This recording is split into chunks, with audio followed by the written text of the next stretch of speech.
Kennedy, or JFK. JFK is really going to be the president of the United States from 1961 through 1963. He is going to be a Democrat, and he's going to make promises about, getting the country moving again. And really, we're going to see him preside over a lot of policies that the direction had really already been set by Eisenhower previously. So to lead up to this, we have to look at the actual presidential election of 1960. Kennedy is going to win over Richard Nixon in really a cliff-hanging election, and a lot of this election was more about personality and style than actual substance. In fact, both of them are running on very similar ideas in that they're both big on not giving in to communism. Kennedy, though, is really going to be charming, and he's very eloquent. However, he does, narrowly skirt some scandal for his sexual promiscuity and everything. But he's publicized as a war hero from World War II. He's also ambitious and respects public service. There was some concerns about he was actually Roman Catholic, and people were like, oh my goodness, the papacy might, try to take over the United States or something like that. But he basically avoids this issue with his forthright campaigning, and he was very much a tactician in that regard. However, Nixon really did have wider experience going into this election, and he was a shrewd tactician. But on the other hand, Nixon is a bit self-righteous, and he's a bit awkward. In fact, Eisenhower had wanted to drop Nixon from being his vice president in 1956. So when Nixon goes for the presidency in 1960, Eisenhower actually only gave him lukewarm support at most. Well, it turns out this election in particular, television is going to be crucial to the outcome. We're going to see the campaigns are going to feature, for instance, the first televised presidential debates. Now, in the first session, if you were to decide who had won the debate, technically, Nixon had better replies. But he's clearly nervous, and he has this really bad makeup job, and he's sweating, and it's smearing down his face, and it turns off a lot of viewers. Whereas, the other hand, these viewers are going to admire Kennedy's energy, and this is basically going to set the stage for the rest of the election. Nixon just couldn't overcome this. That being said, the race is still tight. Basically, Kennedy is victorious by having very small marginal victories in crucial states. Kennedy's going to also televise his inauguration, and it's all about, trying to bring the country together. And so you have the famous line, ask not what your country can do for you, ask what you can do for your country. Kennedy's also going to bring this, vitality and really energy to the White House. People talk about his charisma, his ability to lead just by the sheer force of his personality. Though the reality of the situation for Kennedy was he was battling severe physical back pain, and this demands constant medical attention, and he was really in debilitating pain quite frequently.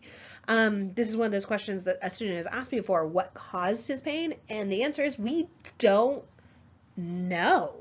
Actually, most likely it was from some childhood diseases that he had early on in his life, but it probably wasn't helped by the fact that then he played football in college.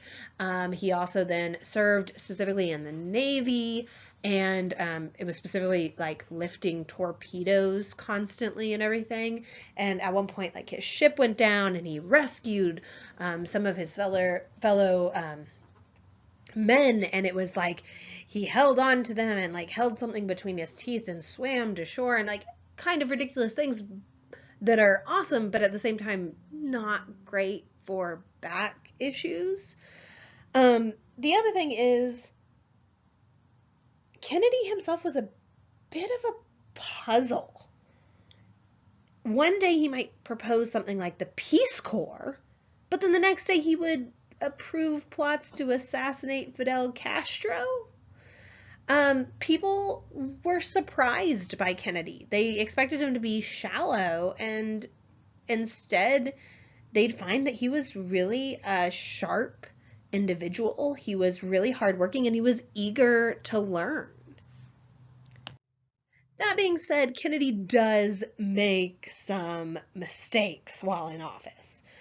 So this is going to jump back to the Cold War. The Soviet Union during this time period is going to be under Khrushchev, whereas the United States is under Kennedy. Now, both of them are going to have like big talking points, and they really want to like satisfy their more militant countrymen. But this big talk ends up really pushing each other into corners, because you're hearing all the big talk, from the Soviet Union, and that's concerning to Americans, and then the Soviet Union's hearing all this big talk from America, and that's really concerning to them, and et cetera, et cetera.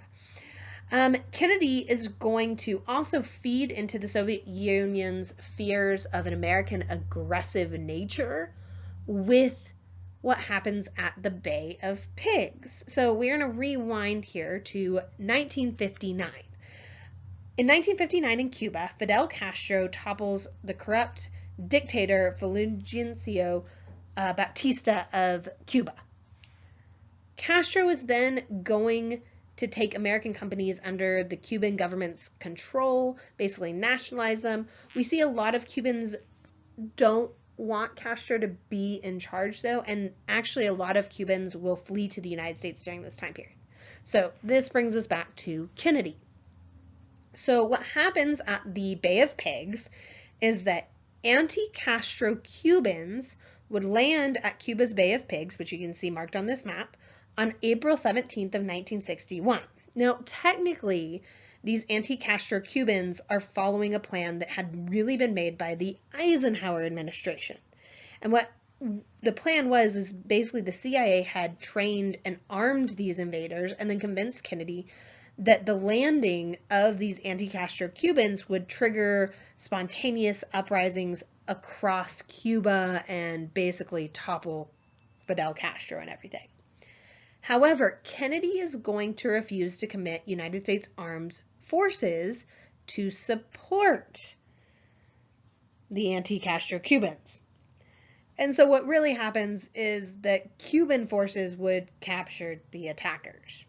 So we have this happen, and this is followed up by a meeting with Khrushchev in Vienna in June.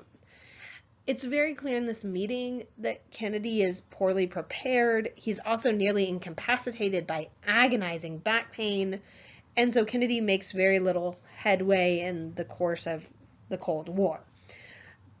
But this means that Khrushchev saw no need to bargain with the United States.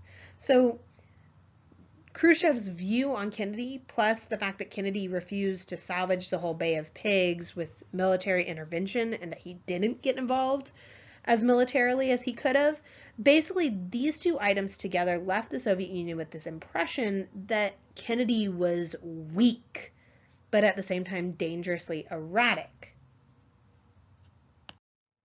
As a result of this view, though, the Soviet Union is going to renew tension in Berlin. So now we jump over to Europe. The thing is, this city basically offered an escape for hundreds of thousands of East Germans trying to escape communism. Once again, we're going to have to rewind, give you a little back history of Germany during this time period.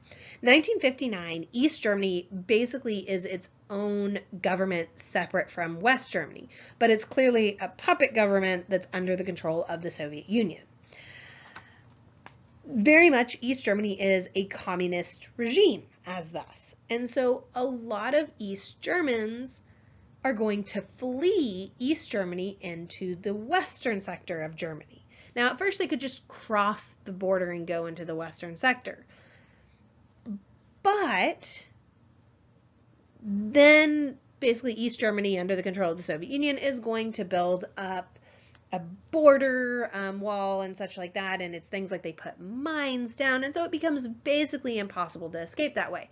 However, there's a loophole in all of this.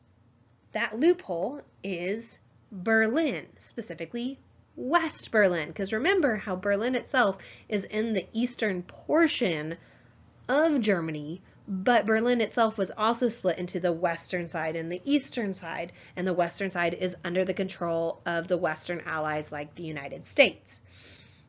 So basically, a lot of Eastern Germans would go into Berlin and then cross over to the west side of Berlin in order to be able to flee the communist regime. So this brings us back to 1961. Khrushchev at this time is going to threaten to transfer the Soviet sector of Berlin over to East Germany. Now the thing is, East Germany doesn't have any kind of treaty obligations with France, Britain, or the United States. And if the West has to basically deal with East Germany, it's going to cause, it would be basically recognizing a permanently divided Germany like we did with like Korea. So Kennedy's reaction to this is to double draft calls, to call up reservationists, to warn families to build fallout shelters. So it is very clear preparing for some sort of military engagement that might actually be like a World War III. But instead of confrontation, the Soviet Union and basically East Germans on August 13th of 1961 are going to build the Berlin Wall. So this is in 1961. Please make note of that. 1961, the Berlin Wall is built. This is going to be a wall around the western sectors of Berlin, but they did leave an access route to West Germany open. So you don't have to have any kind of airlifting supplies in or anything like that. America, Great Britain, France, they can still get supplies into the western sector of West Berlin.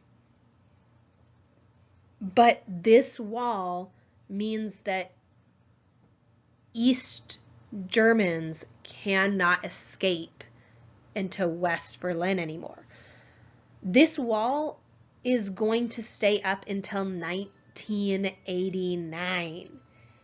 However, in many ways, this wall is actually a symbol of communist failure because it didn't challenge the Western Allies to take over West Berlin itself.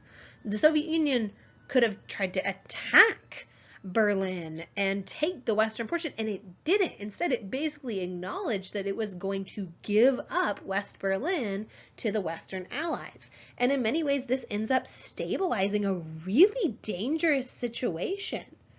And it actually makes like individuals and the countries themselves of like France, America, and Great Britain all a bit less worried because it shows that the Soviet Union isn't going to like try to take over all of Germany and might be wanting to have a firm separation of Germany, but it wasn't trying to take over all of Germany. So characterize the Kennedy administration up to this point.